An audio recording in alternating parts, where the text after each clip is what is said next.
I hadn't been on a date in over 7 years, and honestly, I thought I'd forgotten how.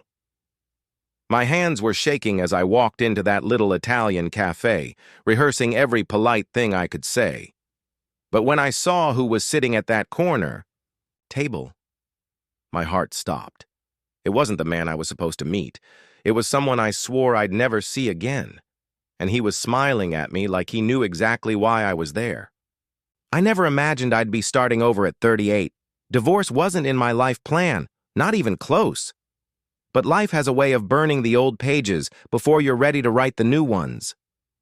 Friends had been trying to set me up for months. I kept saying no, blaming work, blaming the kids, blaming my busy schedule. But the truth?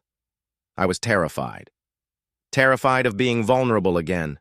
Terrified of awkward silences. Terrified of feeling unwanted. Last Friday, I finally said yes. Just coffee. No pressure. The guy's name was Daniel, a friend of a friend. We'd never met, but apparently he was sweet, funny, and a total gentleman. I arrived early. Rookie mistake. Every second felt like a century.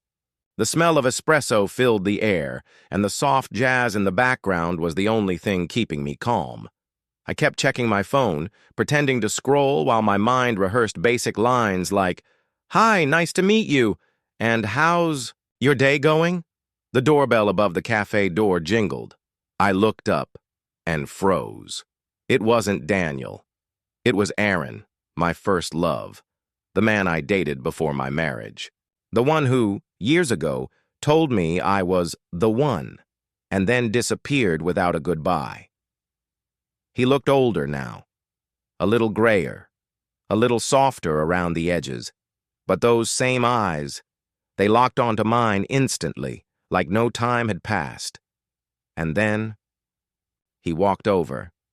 "You look like you've seen a ghost," he said, smiling just enough to make my chest tighten. I laughed nervously. Maybe I have. We sat. He ordered coffee for both of us without even asking.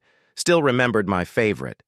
The conversation started light, but then drifted into the deep waters neither of us had touched in years. Apologies, regrets, the what-if moments. An hour passed. Daniel never showed. Or maybe he did and left when he saw me with Aaron. I don't know. When I stood to leave, Aaron reached for my hand. "I know this isn't how you planned your night," he said. "But what if it's how it was supposed to happen?" I walked out into the cool night air with a strange feeling.